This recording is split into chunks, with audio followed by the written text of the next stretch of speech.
Imagine a city that has seen empires rise and fall, yet simply refuses to disappear. Its walls have weathered countless sieges, its streets have watched rulers come and go, plagues, earthquakes, wars, and betrayals all were just moments absorbed into the slow, steady heartbeat of Constantinople. Eat here. Survival wasn't just an instinct, it was a ritual. Routine became a form of power. Emperors ruled through grand ceremony. Soldiers defended with unyielding patience, and citizens moved through the centuries as if time itself bent to their will. This isn't a story about flashy conquests or sudden glory.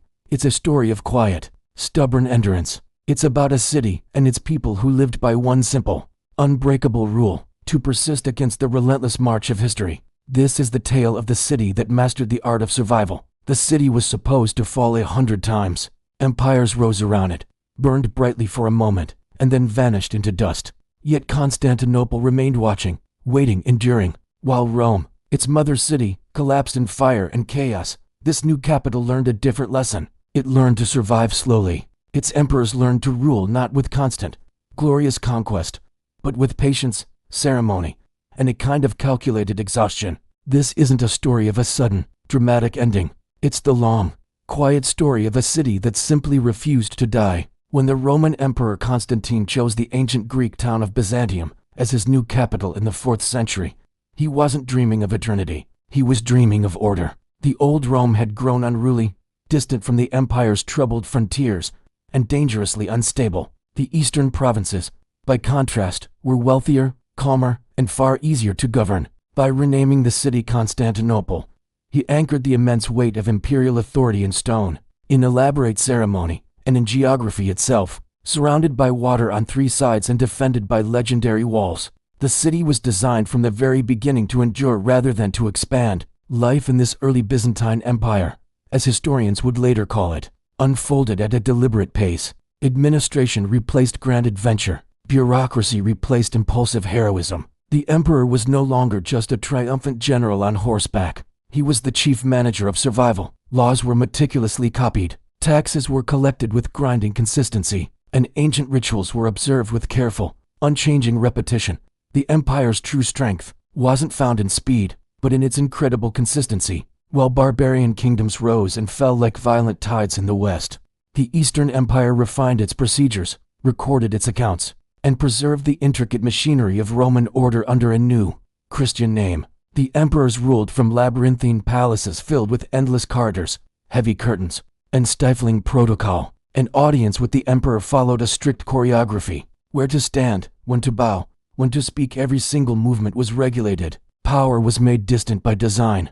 The emperor wasn't meant to be a familiar figure, a man of the people. He was meant to be an institution, as permanent and unshakable as the city's walls. Even when emperors were overthrown, as they often were, the system itself barely flinched. This powerful illusion of continuity soothed the empire through centuries of uncertainty and fear. Outside the palace gates, the city itself breathed in a rhythm of routine. Markets opened at dawn. Bakers prepared the daily bread.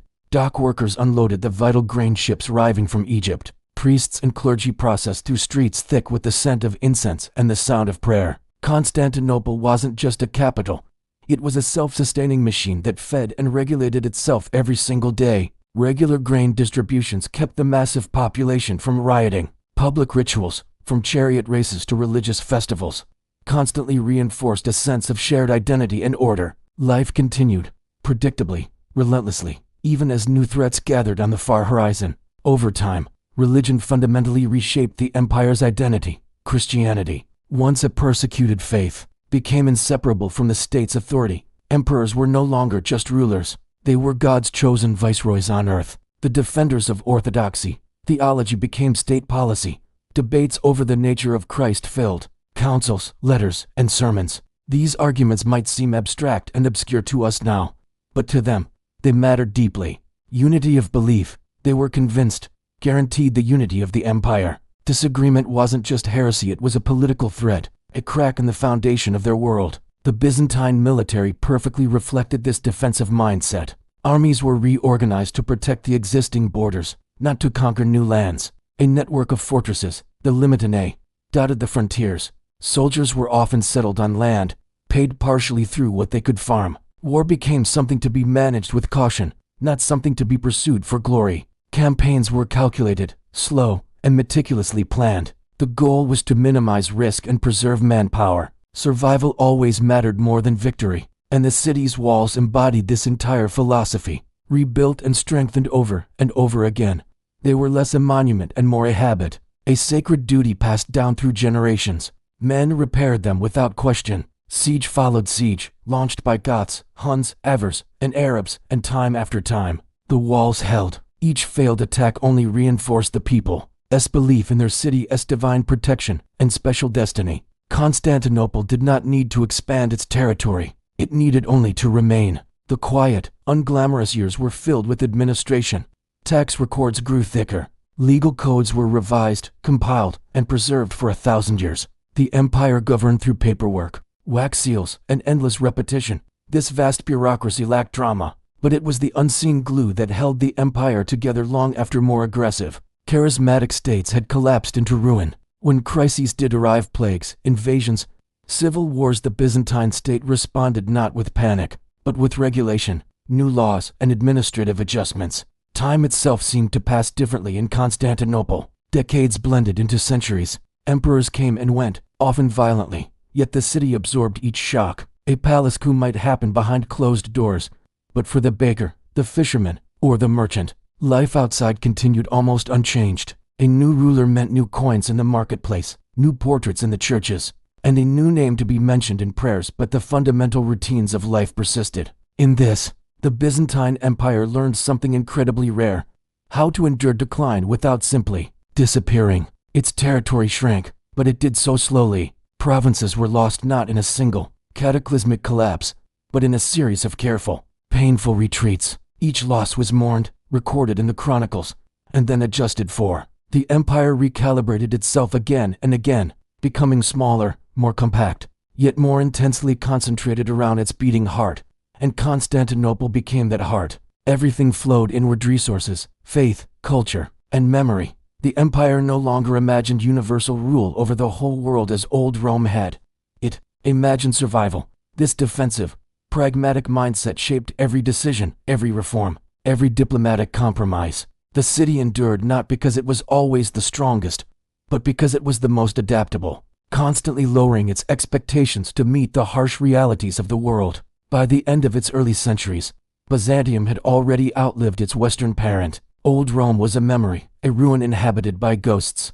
But Rome lived on here in the law, in the language of the court, and in the unbroken ceremony of the emperor. The empire didn't shout about its survival. It whispered it, day after day, year after year, behind walls that watched time itself pass slowly by. And so our story begins not with the bang of conquest, but with the quiet hum of continuity. A city standing still while the world burns and reforms around it. A succession of emperors ruling not to expand history, but to delay its inevitable ending. Constantinople, patient and stubborn, settles into its long, lonely vigil, ready to outlast its enemies, the centuries, and perhaps even itself. Over the centuries, Constantinople settled into a new role, one not of triumph, but of sheer survival. The great Byzantine Empire no longer rushed headlong into the future. Instead, it measured each step with immense care, always weighing endurance against ambition. Emperors learned a hard lesson, and they learned it quickly. Recklessness shortened reigns, while patience prolonged them.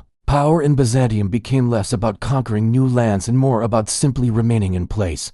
While others fell away, the imperial bureaucracy, that vast engine of the state, expanded quietly, almost invisibly, filling the gaps between the throne and the common street. Officials spent their days copying laws, endlessly, preserving the intricate legal traditions of Rome with meticulous, almost obsessive care. Justinian's great legal codification, the Corpus Juris Civilis, didn't arrive as some dramatic revolution. It was, in essence, an enormous act of organization. Ancient rulings were painstakingly gathered, sorted, edited, and preserved, not to inspire awe in the populace, but simply to prevent confusion. In the Byzantine world, order was achieved through documentation, not just through force. For ordinary citizens, life followed predictable, reassuring cycles. The entire city, a sprawling metropolis, depended on grain shipments that arrived with comforting regularity. When the ships sailed into the Golden Horn on time, peace prevailed. But when they were delayed, a palpable anxiety would ripple through the city's streets and markets. The emperors understood this fundamental truth deeply. Feeding Constantinople was far more important than expanding the empire's borders. The state's energy wasn't spent on grand campaigns, but on ensuring that the delicate machinery of daily life continued uninterrupted. Religious ritual became inseparable from political stability. Grand processions moved through the city according to fixed, ancient calendars. Church bells rang out across the rooftops. The sweet smell of incense drifted from countless churches, and prayers were repeated exactly as they had been for generations. These rituals were more than just expressions of faith.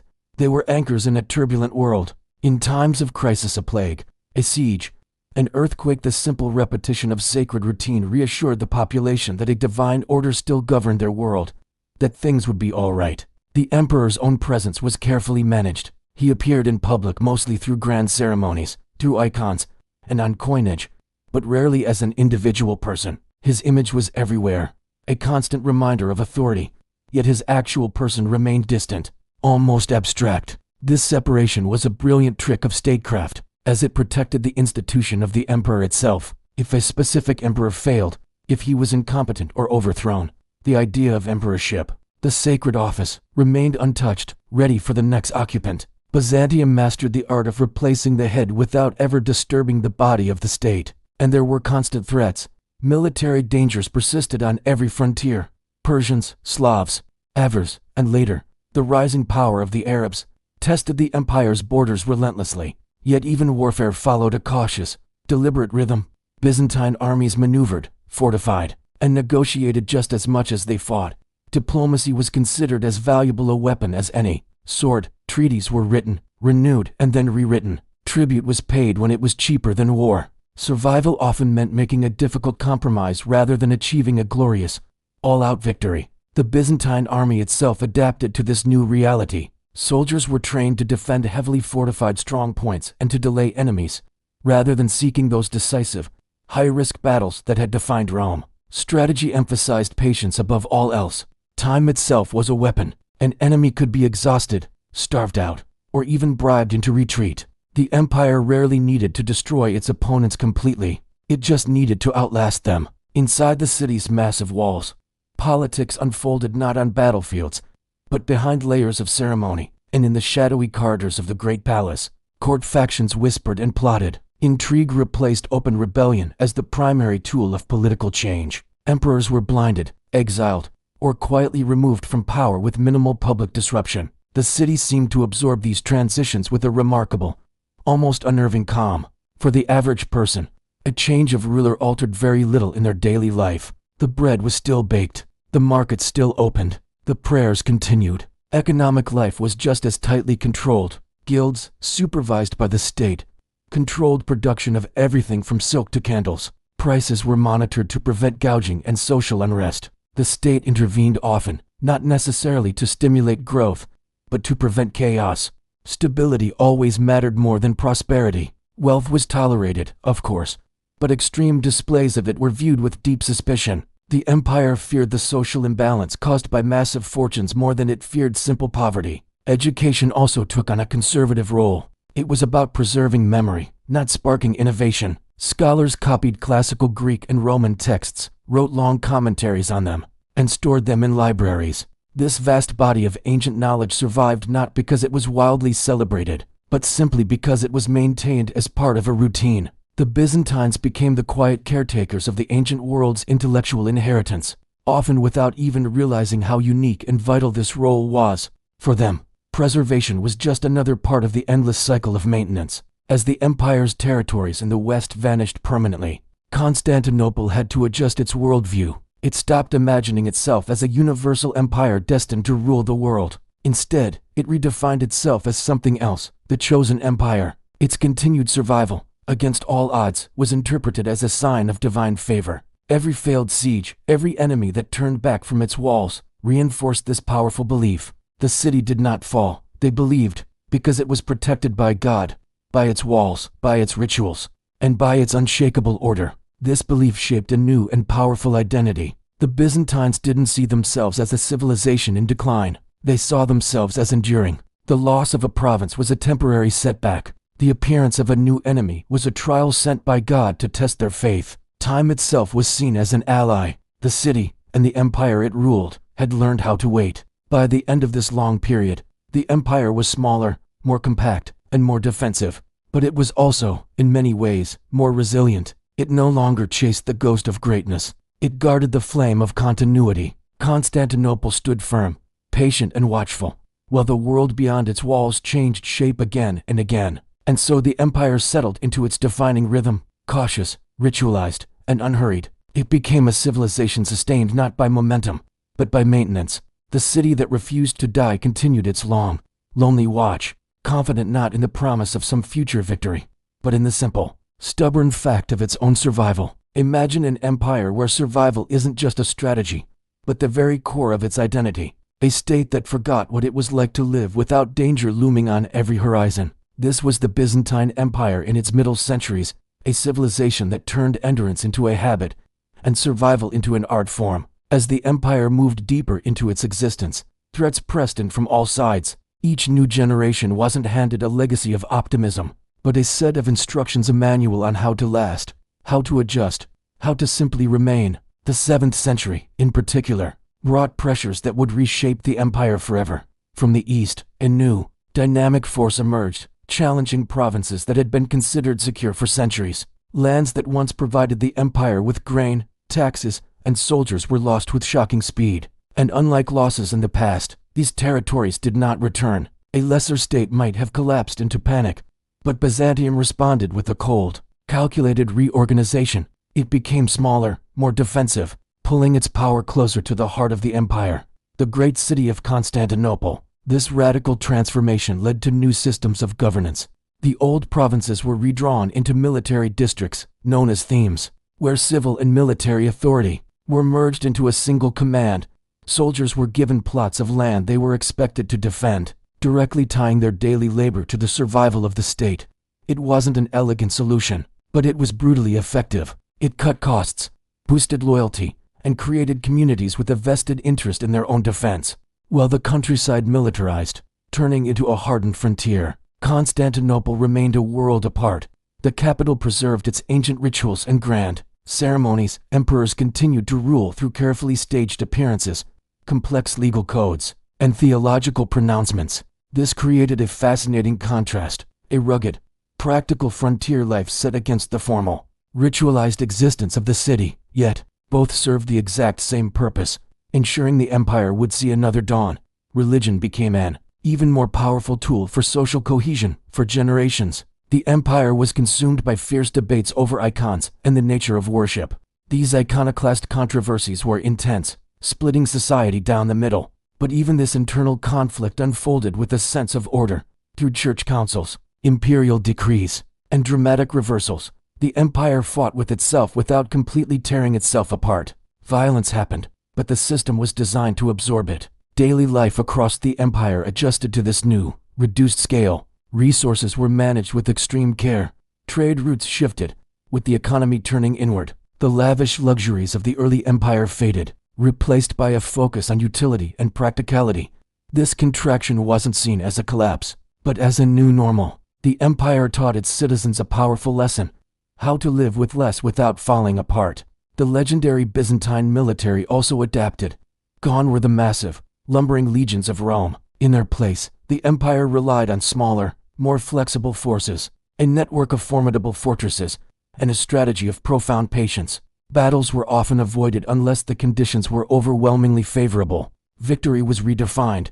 It wasn't about glorious conquest anymore. It was about the simple, stubborn avoidance of defeat. And where the army held the line, diplomacy did the rest. The Byzantines became masters of the long game, perfecting the art of delay. They skillfully played their enemies against one another, using a sophisticated mix of treaties, lavish gifts, strategic marriages, and intricate espionage. Time itself became a weapon. While rivals burned hot with ambition and exhausted themselves quickly, Byzantium survived by outlasting them, its gaze fixed on the distant future. Back in the capital, at the imperial court, emperors ruled under constant, unforgiving scrutiny. Legitimacy was far more important than bloodline. A successful ruler was one who maintained order and protected the state. Failure, on the other hand, was an open invitation for removal. This system could be brutal, and the throne changed hands with unsettling frequency. But this constant churn prevented stagnation. The emperor might fall, but the empire remained. Through all this turmoil, the Byzantines never lost their connection to the past. Education and meticulous record-keeping preserved the empire's memory. Chronicles were written not to glorify emperors, but to explain how the state had survived previous crises. History became a practical guide, a source of instruction studied for its lessons, not for its inspiration. The empire learned from its own experiences, again and again. Despite constant sieges, plagues, and even earthquakes, Constantinople itself endured. Its legendary walls held firm. Its complex bureaucracy continued to function. Its people remained fed. This resilience wasn't loud or dramatic. It was quiet, methodical, and deeply ingrained in the city's very stones.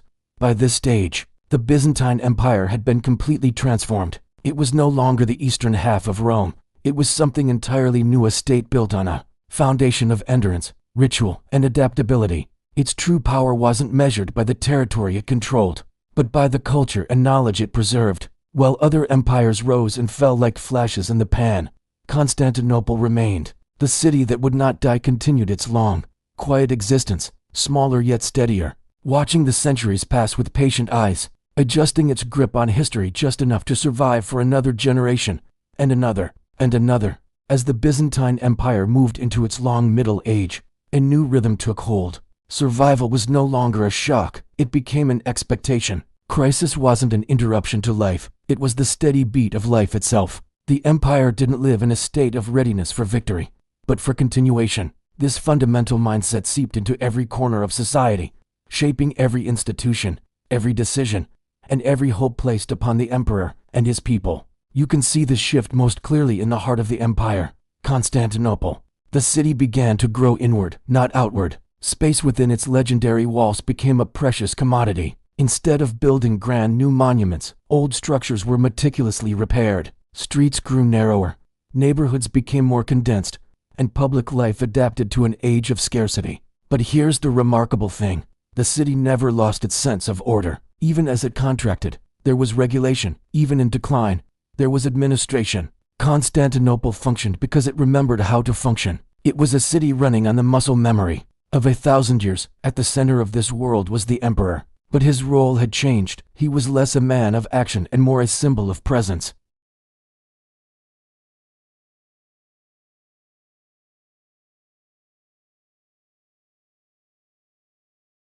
These ceremonies were not just for show. They sent a powerful message to the population. They reassured everyone that despite territorial losses and constant uncertainty, the world still made sense. The emperor didn't promise to reconquer lost lands. He promised something far more valuable: stability. This pragmatism trickled down through the government. At the top, everything became more ceremonial, more focused on maintaining the image of imperial power. But on the ground, in the provinces, governance became intensely practical. New laws were issued less frequently, but the old ones were enforced with greater care.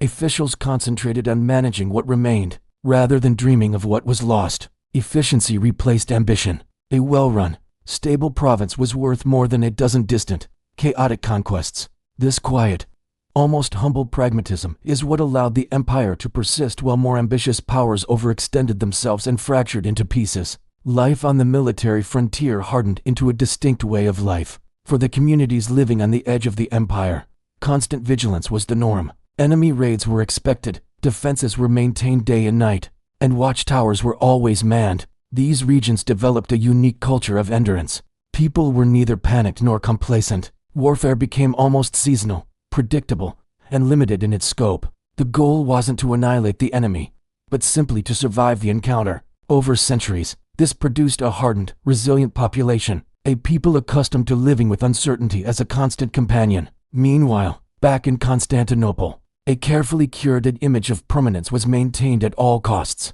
The gold mosaics in the great churches still gleamed as if they were new. Imperial garments were woven according to ancient traditions. Even when resources were desperately strained, appearances were preserved. The city understood the power of illusion. To look eternal was to start to feel eternal, and to feel eternal was to find the strength to endure. Religion, as always, dominated intellectual life. Theological debates filled letters, sermons, and church councils. To us, these arguments might seem subtle, repetitive, or even obscure, but to the Byzantines, They were of the utmost importance. Correct belief was seen as the foundation of an orderly society. Heresy wasn't just a threat to the soul, it was a threat to the stability of the entire state. By controlling religious doctrine, the empire sought to control the chaos of the world. Across the landscape, monasteries multiplied. They became vital centers of prayer, learning, and perhaps most importantly, economic stability. Monks officially withdrew from the world, yet they supported it in quiet, essential ways.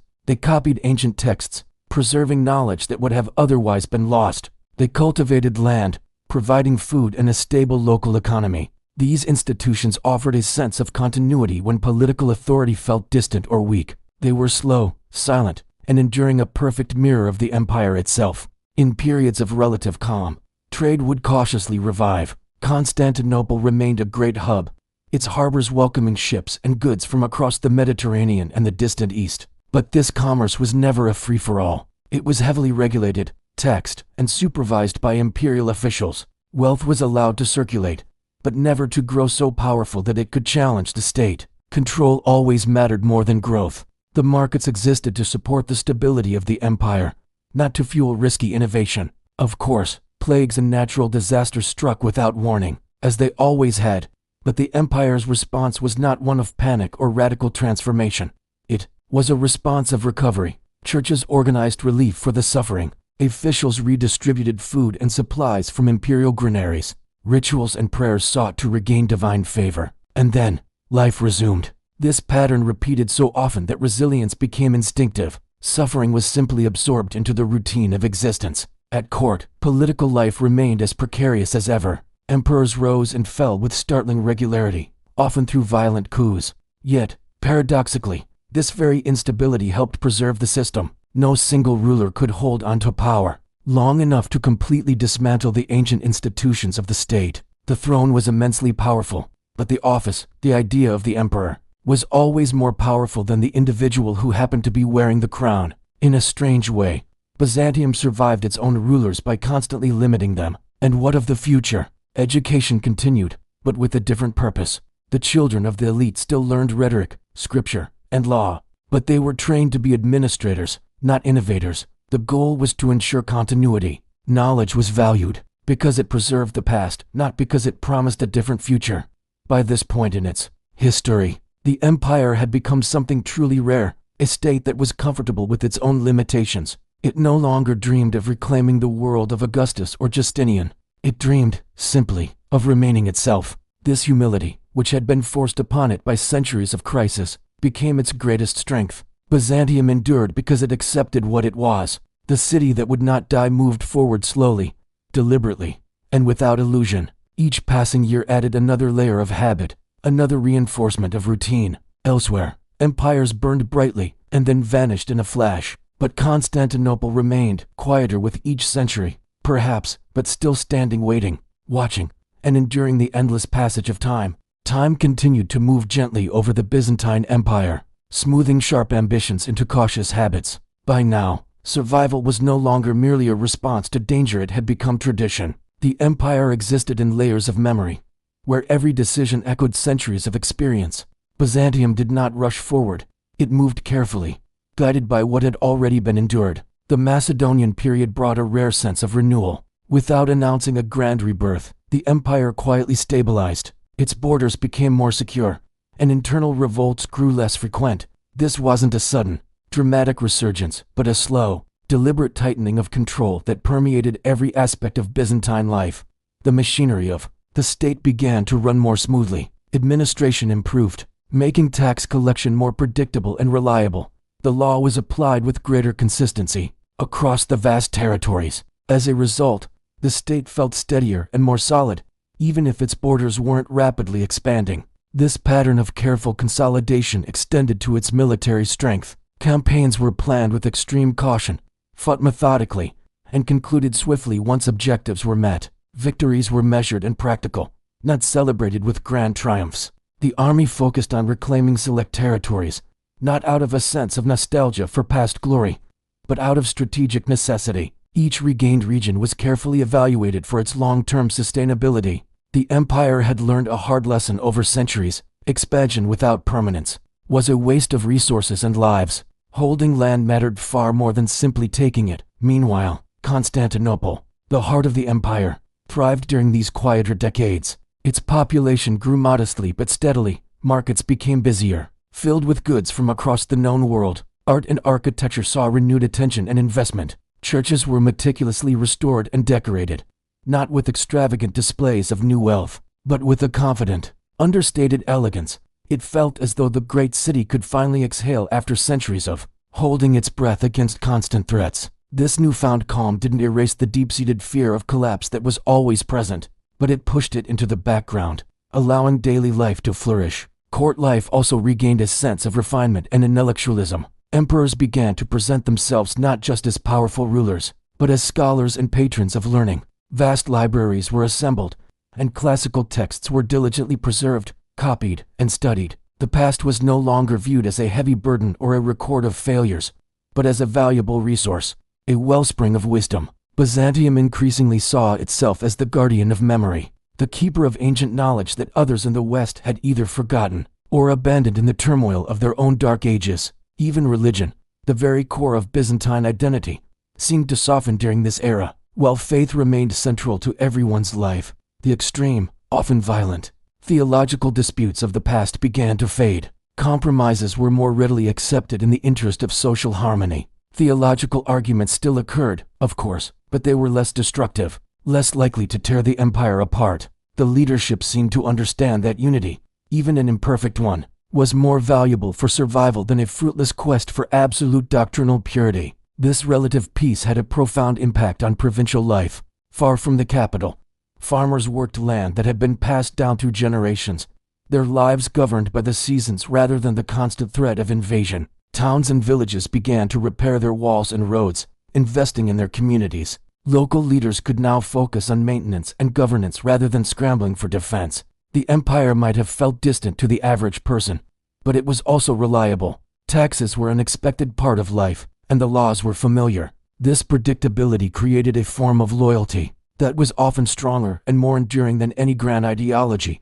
In its foreign relations, Byzantium began to engage with its neighbors from a position of balance rather than desperation. Diplomacy remained a primary tool of statecraft, but now it was supported by a credible and well-organized military. Treaties held for longer periods, and the flow of tribute from neighboring states became more steady. The empire was no longer merely surviving day by day, it was functioning as a stable, coherent power on the world stage. Yet, lurking beneath this surface of stability, the old vulnerabilities remained. Wealth tended to accumulate unevenly, concentrating in the hands of a few powerful families who expanded their influence in the provinces. Ambitious military commanders, successful in their campaigns, always posed a potential threat to the emperor's authority. The delicate balance between central power in Constantinople and local power in the regions required constant, careful adjustment. The empire never forgot how quickly its hard-won order could fracture into chaos. The emperor's role became increasingly complex and demanding.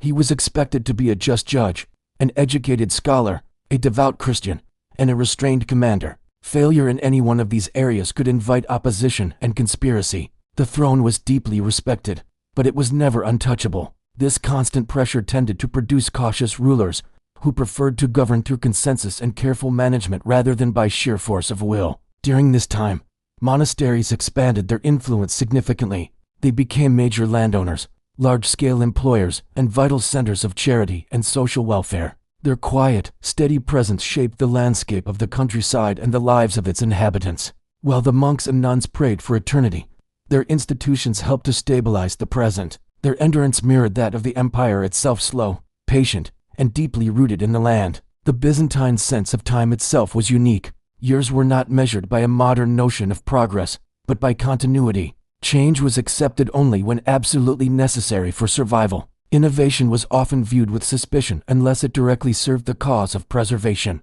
This mindset undoubtedly limited a certain kind of creativity, but it was incredibly effective at preserving a distinct cultural and political identity over a millennium. By the end of this period, the Byzantine Empire stood perfectly balanced between a newfound confidence and its traditional caution. It had proven to itself and the world that it could recover from devastating crises without having to completely transform its fundamental nature. The city that would not die had learned how to breathe between emergencies, how to exist in moments of calm without ever forgetting how fragile they were. Constantinople remained luminous, not with the brilliant, fleeting flash of conquest, but with the steady, enduring glow of persistence. It stood as a powerful reminder that endurance itself could be a form of power, and that survival, when practiced for long enough, could feel almost like peace. For centuries, the Byzantine Empire settled into a rhythm, one that was almost meditative. Threats kept coming, but the city of Constantinople endured. It survived not through sudden heroics, but through careful preparation, steady adaptation, and the slow, deliberate accumulation of experience. Every decision was weighed for its long-term consequences, every action measured against centuries of precedent. Byzantium had become a state that governed not by impulse, but by memory. This mindset shaped its military strategy. The army was disciplined, but it was smaller, more professional, and better positioned. Instead of temporary forces, frontier regions were fortified with permanent garrisons. Soldiers were trained to hold their ground and delay the enemy, not chase glory in risky open campaigns. Logistics were meticulously managed, supplies were stockpiled, and troop rotations were scheduled with precision. For Byzantium, victory was less about conquest and more about survival. The empire didn't need to win every battle, it just needed to outlast every opponent. The silent guardians of this strategy were the fortifications around Constantinople. The Theodosian walls, maintained and repaired generation after generation, were more than just stone. They were a habit, a ritual, a source of profound reassurance. Every siege tested them, yet they held, often against overwhelming odds. When enemy forces appeared on the horizon, citizens felt fear, of course, but also a peculiar kind of calm. This calm was reinforced by the knowledge that their ancestors had faced similar threats and survived. The walls themselves became a symbol of continuity, a physical testament that this city would not fall easily. Within those walls, court life continued its careful choreography. Emperors would rise, sometimes from obscurity, through intrigue or even assassination. Yet the office of the emperor, the imperial system itself, remained untouched. A new ruler meant new robes, new coins, and new titles, but it didn't disrupt the empire's fundamental systems. Bureaucrats kept recording decrees, collecting taxes, and enforcing laws just as they always had. The system's strength lay in its persistence, not in the virtues or ambitions of any single individual. The machine of state kept running, regardless of who sat on the throne. Religion was the glue that held this society together. The Orthodox Church was deeply intertwined with governance, providing both moral and spiritual guidance while legitimizing imperial authority. Monasteries were vital hubs. They preserved ancient knowledge, offered charity to the poor, and stabilized local economies. Theological disputes were common, but they served a purpose beyond the spiritual. They helped forge and maintain a shared Byzantine identity. In a turbulent world, faith acted as both a shield and an anchor, reminding citizens that a divine and temporal order still existed. The economy operated with a similar brand of careful conservatism. Trade flowed into the bustling ports of Constantinople, but commerce was tightly regulated. Wealth was permitted, but the state discouraged extreme accumulation, fearing it could destabilize society. Markets provided essential goods and a sense of stability, but they weren't designed to spark radical innovation. Byzantium thrived by maintaining balance, not by pursuing relentless growth. Taxes were collected consistently, and resources were redistributed carefully. In times of scarcity, the government deployed grain distributions and funded public works to maintain public confidence and order. This focus on preservation extended to education. Young scribes and scholars learned law, rhetoric, and theology, with the goal of maintaining the status quo. Innovation was secondary to preservation. Schools meticulously copied ancient texts, libraries stored vast collections of knowledge, and monasteries safeguarded precious manuscripts. The purpose of knowledge wasn't to challenge or disrupt the empire, but to maintain its identity and ensure its continuity. By protecting what had been, Byzantium felt it was securing its future, even as the world around it evolved unpredictably. Over time, Byzantine society adapted to this rhythm of expectation and routine. Citizens understood their roles: to work, to pay their taxes, to pray, and to follow the rituals of the church and state. Life was predictable, and in that predictability lay a unique kind of power. Even when crises struck, plague, famine, or foreign invasion, the established habits and systems were strong enough to absorb the shocks. Survival became a collective rhythm, a skill practiced daily and passed down through generations. This quiet, stubborn endurance was the empire's true strength. Diplomacy was an essential tool in this art of survival. The empire negotiated, bribed, and arranged strategic marriages to maintain a delicate balance of power. Alliances were considered with extreme care, enemies were constantly monitored, and were often appeased or delayed rather than confronted head-on. Sometimes, paying tribute or offering concessions was a smarter move than waging a costly war. The empire's survival depended as much on its cunning as on its swords. Time itself became a strategic weapon. Patience allowed enemies to exhaust themselves, or created new opportunities that could be seized without great risk. By this stage, the Byzantine Empire had transformed completely. It was no longer an expansionist power dreaming of recreating the glory of Rome. It had become a sophisticated machine for endurance, balancing defense, administration, and ritual with uncanny precision. Its territory had shrunk significantly, yet its core Constantinople and its immediate surroundings was stronger than ever, both in its structure and its identity. And so, the city that would not die continued its long vigil. It withstood the tides of change not through dominance, but through adaptation. It preserved order without fanfare and absorbed shocks. Without collapsing, it taught its citizens the quiet, profound art of endurance, while the world beyond its walls expanded, fell, and violently reshaped itself. Byzantium survived. It moved with a patient, steady rhythm through the centuries, unhurried, unbroken, and profoundly aware of the long passage of time. Imagine an empire that mastered the art of not dying, not through epic conquests or world-shaking innovations, but through something far more subtle and profound, the sheer, stubborn will to endure. This is the story of the later Byzantine Empire, a civilization that turned survival into a science, an instinct, and a way of life. By the time the Byzantine Empire entered its later centuries, the age of grand expansion was over. Threats were constant, riving like waves against Iraqi shore Bulgars, Seljuks, Normans, and eventually, the Crusaders. But panic was a luxury the empire could no longer afford. Instead, each new challenge was met with a calm, almost procedural response. Fortified walls, disciplined troops, and careful, patient diplomacy became the tools of the trade. Victory was no longer measured by how much land was conquered, but simply by continuity. If the city survived another day, if the bureaucracy kept running, if grain reached the mouths of the population, then the empire had won. At the heart of this system was the emperor. His power was immense, yet it was carefully hemmed in by law, tradition, and expectation. Every public appearance was a piece of theater, a carefully choreographed dance designed to reinforce one thing: stability. Courtiers, soldiers, clergy, and citizens all knew their roles.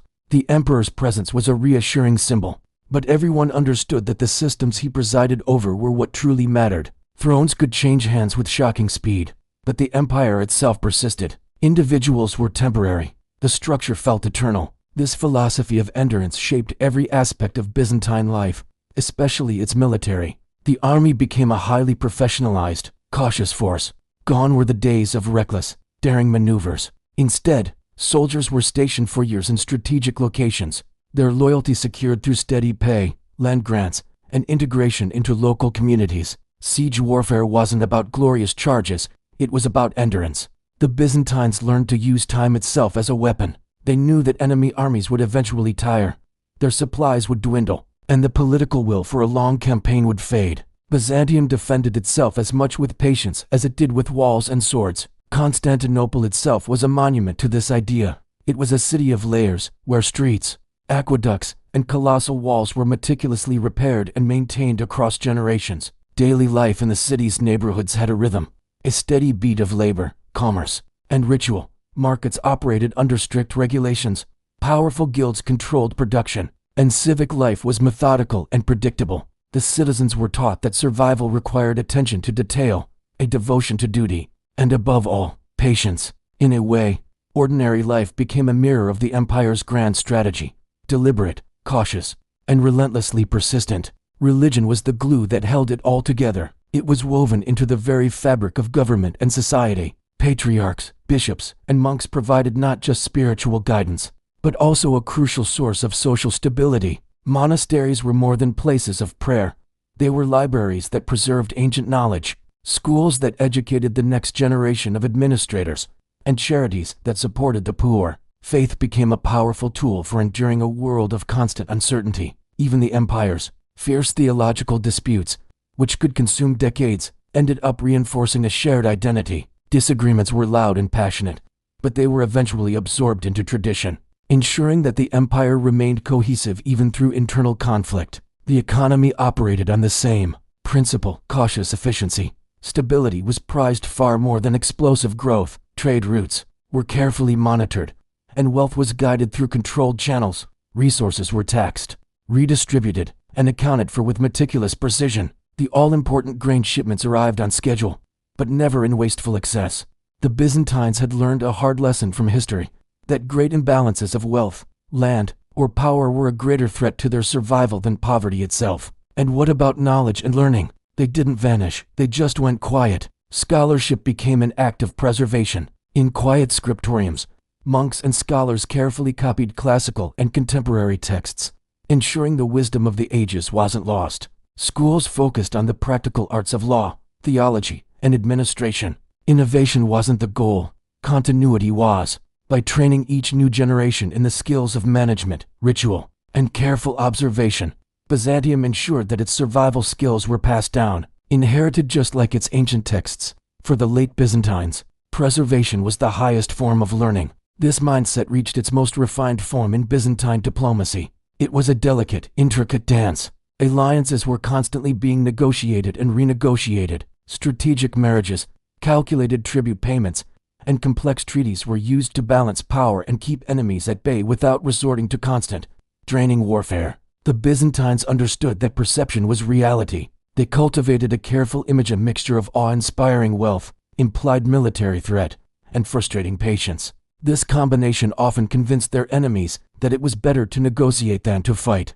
Delay became a strategy, and endless negotiation became a sign of strength. Even the notoriously ruthless politics of the court followed this pattern. Emperors were assassinated, deposed, or exiled with a frequency that seems shocking to us today. Yet, the system absorbed these shocks with remarkable ease. When a ruler fell, the vast bureaucracy of tax collectors, judges, and administrators barely flinched. The laws remained, the taxes were collected, and the rituals continued. The empire survived because the system was always stronger than the individual who happened to be sitting on the throne. Despite all these pressures, life for the average citizen in Constantinople persisted with a remarkable regularity. People woke to the sounds of market vendors, the call to prayer, and the daily hum of work. Festivals and holidays followed a precise, unchanging calendar. The city's massive walls held strong against every siege, and within them, life went on. Survival had become ordinary, and in its steadfastness, that ordinary life was nothing short of extraordinary. In its final centuries, Byzantium was less a conquering empire and more a finely tuned machine for endurance. It had lost territory, influence, and perhaps some of its youthful ambition, but it had gained something far rarer: the ability to withstand centuries of relentless external pressure and vicious internal intrigue without collapsing. It was the city that would not die, a testament to the idea that structure, patience, and ritual could outlast brute force, ambition, and chaos. And so, the empire moved slowly, deliberately through the centuries. While other kingdoms rose and fell in a flash, Constantinople endured. It was a city layered with memory, with expectation, and with carefully maintained routine. Each generation added another brick to its walls, another scroll to its libraries, and another ritual to its calendar. The life of the city became both a reflection and an instrument of the empire itself, unhurried, persistent, and, for a very long time, quietly unstoppable. As the Byzantine Empire drifted into the later medieval centuries, its very existence became a masterpiece of survival. It wasn't about glorious conquest anymore. It was about endurance. The empire and its heart, Constantinople, functioned like a finely tuned living organism, where every part knew its role, a role perfected over generations. Survival had become an instinct, a deeply ingrained habit. Imagine a city where every threat was anticipated, every decision carefully weighed. Constantinople had learned a profound lesson. Patience was power, and endurance was its greatest weapon. The goal was no longer grandeur, but continuity. This shift was most evident in its military strategy, which had evolved into a form of artful caution. The army, though smaller than in its golden age, remained disciplined and professional. Soldiers were stationed at key frontiers, fortifications were meticulously maintained, and supply lines were guarded with constant vigilance. But their primary tactic wasn't always direct confrontation. Byzantium had become a master of delaying tactics. It would absorb an attack, resist it, bleed it dry, and gradually exhaust the enemy's will to fight. The empire had realized that outlasting an opponent was a far greater victory than a single, fleeting triumph on the battlefield. Longevity was the ultimate prize. Within the city walls, life carried on with an almost ritualistic regularity. This daily rhythm was a powerful, stabilizing force. Every morning, markets bustled to life, just as they had for 1,000 years. Bakers sold fresh bread, merchants from distant lands traded exotic goods, and the streets echoed with the familiar sounds of work, prayer, and conversation. In the schools, children studied law, rhetoric, and theology, preparing to become the next generation of administrators and scholars. This predictable routine gave citizens a profound sense of security. In a world of chaos and uncertainty, the familiar rhythm of Constantinople was an anchor. Continuity wasn't just an idea. It was visible in every stone of its walls, every aqueduct, every church dome. At the center of it all was the emperor. His presence was both everywhere and yet distant. He was a symbol, a living icon of the empire's permanence. He would appear in magnificent ceremonial processions, bless new buildings, and lead prayers during major religious festivals. But here's the fascinating part. While individual emperors might rise and fall through assassinations, palace coups, or succession crises, the office itself, the institution of the emperor, endured. The system had become stronger than any single man who occupied the throne. Authority rested not just on raw power, but on centuries of habit, protocol, and ritual. And what was the heart of this system? Religion. Faith was the lifeblood of Byzantium. Monasteries dotted the landscape, serving as centers of learning and charity. Monks tirelessly copied ancient texts, taught literacy to the young, and cared for the poor and the sick. The patriarch and the bishops were not just spiritual leaders, they were key advisors to emperors and mediators in disputes. Faith was inseparable from governance. Great theological debates, like the one over icons, shaped laws, influenced foreign policy, and guided the daily life of every citizen. These controversies, which might have torn other states apart, were absorbed into the Byzantine system, becoming part of its long, complex history rather than existential threats. The economy was managed with the same deliberate caution. Trade still flowed through Constantinople's legendary ports, making it a nexus of commerce between East and West. But wealth was carefully supervised, and taxes were collected with systematic precision. The goal wasn't rapid expansion or reckless speculation. It was stability. The empire had learned the hard way that sudden ambition, greed, or growing inequality could destabilize decades of careful survival. Even minor economic crises were managed with a focus on mitigation, on calming the waters rather than attempting radical, risky transformations. Preserving the past was a sacred duty. Education and scholarship were dedicated to maintaining the vast repository of knowledge that Byzantium had inherited. Students didn't just learn practical skills, they studied the classics, law, scripture, and rhetoric. In the scriptoriums of monasteries and libraries, manuscripts were copied and stored, ensuring that the wisdom of ancient Greece and Rome would survive, even as empires rose and fell around them. In this sense, Byzantium saw itself as a caretaker of civilization, a bridge between the ancient world and the future. Innovation took a back seat to preservation. Endurance was everything. This philosophy extended to its foreign policy. Byzantine diplomacy became an incredibly refined art form. The empire was a master of balancing power. It negotiated intricate treaties, strategically paid tribute to powerful neighbors, arranged dynastic marriages to forge alliances, and manipulated rivalries with surgical skill. Delay was a weapon. Patience was a strategy. By avoiding direct confrontation whenever possible, Byzantium understood that time itself could be its greatest ally. Eroding the ambitions and resources of its rivals, survival, not conquest, was the ultimate diplomatic objective. And so, the city adapted.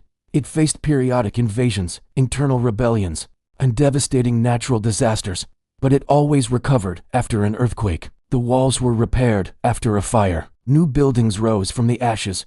During a famine, grain was carefully rationed and distributed. Every challenge was absorbed into the rhythm of life. The extraordinary events were met with the quiet resilience of ordinary existence, which became a shield against chaos. By this late period, the Byzantine Empire had fully embraced its identity. It was a state defined not by its power to dominate, but by its capacity to endure. It was a civilization built on ritual, caution, and calculated patience. The city that refused to die had become a living monument, not to conquest or ambition, but to continuity, resilience, and the quiet, stubborn art of survival, and so, as the centuries continued to turn, Constantinople remained.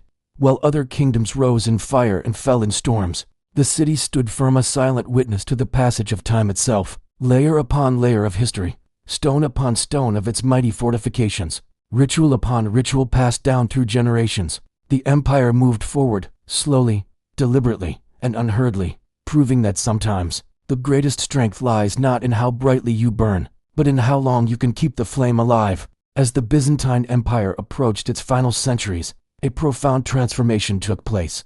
The empire's long, hard-won lessons in survival became its very identity. Centuries of adaptation, of weathering every conceivable storm, had ingrained resilience into its core. Each siege, each revolt, each plague had hammered home the same fundamental principle. Survival depended on patience, ritual, and structure far more than it ever did on ambition or speed. Constantinople was no longer just a city.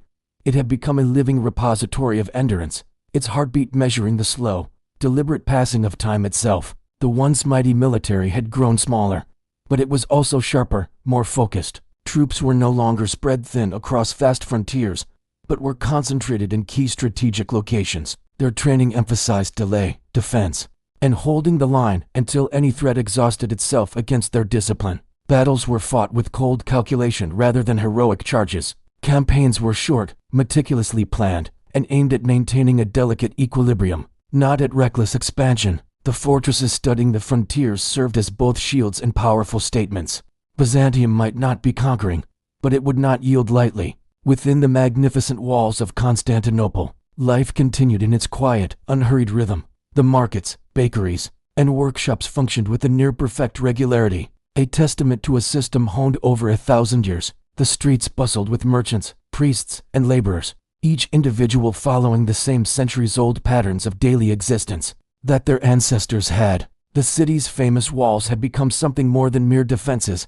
They were symbols of persistence, of an unyielding spirit. Children learned their routines, citizens repeated their rituals, and entire generations absorbed the idea that an orderly life could withstand the chaos raging beyond the gates. This daily rhythm was the empire's secret weapon, a quiet force of stability. Emperors continued to rule through the power of ceremony and ancient protocol. The populace saw them in grand processions, heard them in carefully crafted speeches, and recognized their authority stamped onto law and coinage. Yet, the office itself had become greater than any single occupant. Assassinations, coups, and exiles were surprisingly frequent. Yet the imperial system persisted, almost indifferent to the fate of the man on the throne. Byzantium survived its rulers, not because they were immortal, but because the institutions that supported them were built to endure. The bureaucracy, the church, the legal system, these were the true pillars of the empire. Religion remained absolutely central, reinforcing both a unique Byzantine identity and a sense of unshakable stability. The monasteries were not just places of prayer. They were libraries that preserved priceless texts, schools that educated the young, and pillars that supported entire communities. The patriarch advised emperors, resolved disputes among the people, and guided the moral life of the city. Even the constant, often bitter, disputes over religious doctrine were absorbed into centuries of precedent and tradition. Heresy, rebellion, and theological debate became part of the rhythm of governance, not a threat that could undo it. In the end, faith and ritual provided a continuity that no army could guarantee alone. The economy and administration were meticulously maintained with a focus on one thing: stability. Grain shipments continued to feed the massive population. Trade still flowed through the Golden Horn, and taxes were collected with methodical consistency. Wealth was permitted, but it was also tightly controlled. Crises, whether from famine or war, were met with rationing and careful, centralized oversight. The empire had learned a hard lesson over its long history. Stability was more important than explosive prosperity, and the careful management of resources preserved life far longer than unchecked ambition or greed ever could. Education, too, was focused on this mission of preservation. Students learned history, law, rhetoric, and theology, their primary purpose being to pass the empire's accumulated knowledge forward to the next generation. Innovation was rarely pursued for its own sake.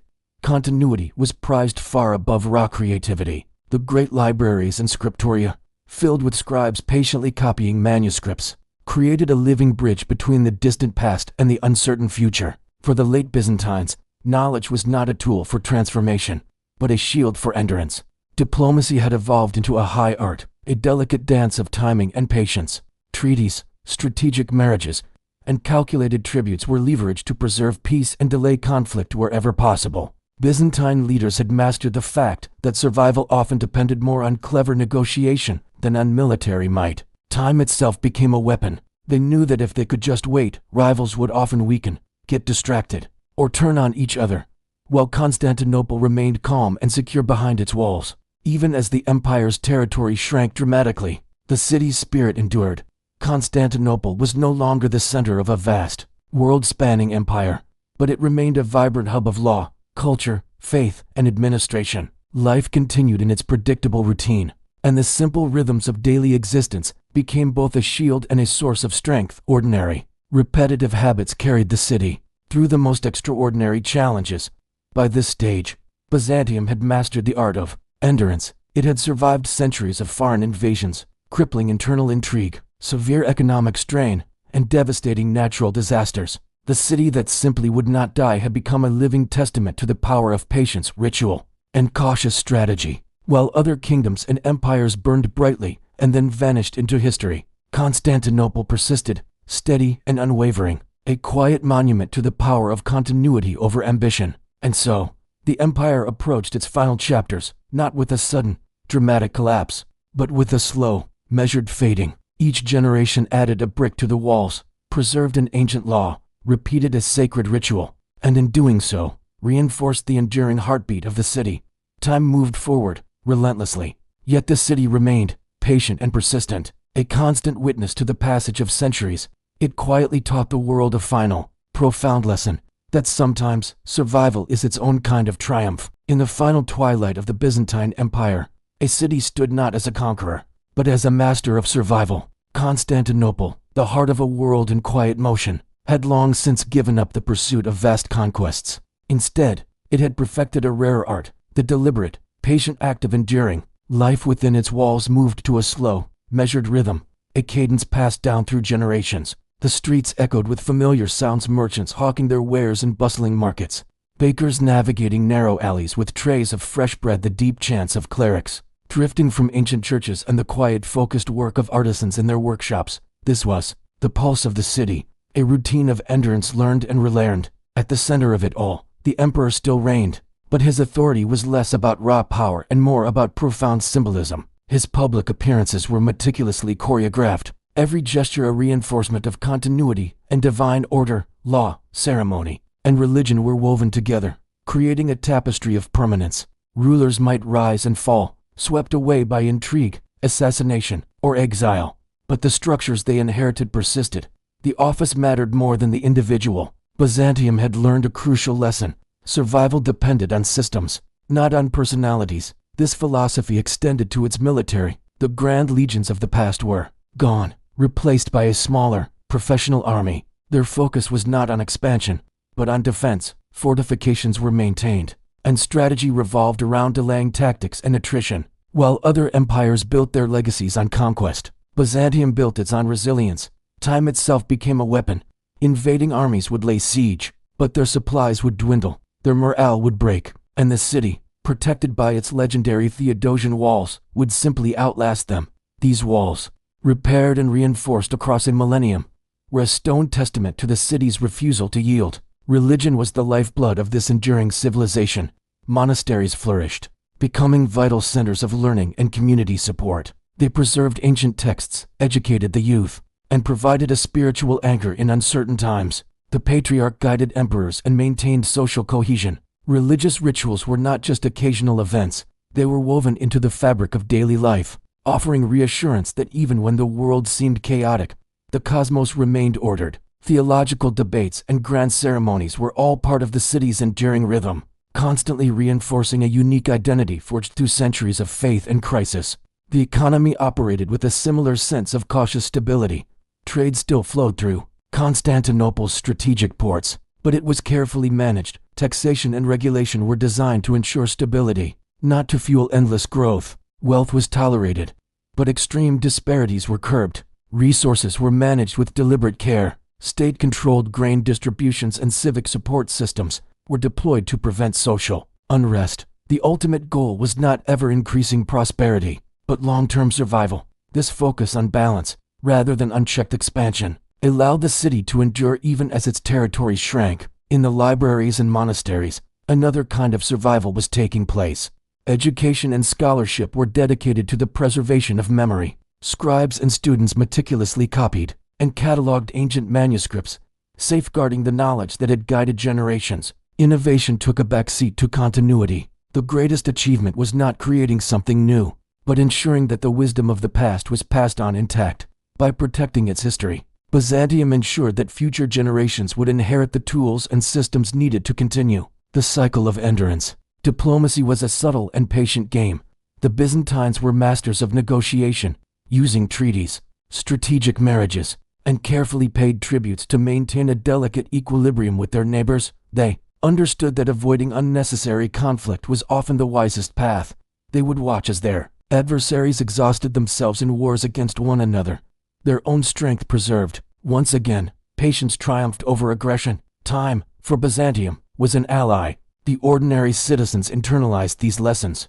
Daily life unfolded with a remarkable predictability that was, in itself, a form of defense. The routines of the market, the church, the festivals, and the bureaucracy all contributed to a deep-seated sense of order. When crises inevitably struck, be it plague, famine, or earthquake, the population absorbed the shock with a quiet, practiced resilience. Stability had become a habit, and habit had become a shield. This discipline allowed the city to endure centuries that would have shattered less patient societies. In its final stages, Constantinople was more a monument to continuity than to conquest. Its walls, its institutions, its rituals, and its collective memory had outlasted countless empires, invasions, and centuries of relentless change. While kingdoms rose in fire and fell into chaos, Byzantium persisted, a quiet observer of time's passage. Its story was not one of dramatic victories or sudden collapses, but of a long, unbroken line of endurance. And so, as the final chapters of the empire were written, the city that would not die stood firm, a testament to the power of persistence. Each brick in its walls, each prayer in its churches, each law in its codes contributed to the steady, enduring heartbeat of an empire that had perfected the art of survival. Constantinople had chosen patience over ambition, order over expansion, and ritual over spontaneity. The empire did not vanish in a single, explosive moment. It faded slowly, its legacy absorbed into the currents of time, but it left behind a city, a culture, and a profound lesson that echoes through the ages. The greatest triumph is not the fastest conquest, but the quietest persistence. Survival, when practiced with discipline and patience, can outlast glory, power, and even history itself. Thank you for watching. If you found this journey into the heart of endurance fascinating, please like this video and subscribe for more stories from the annals of history.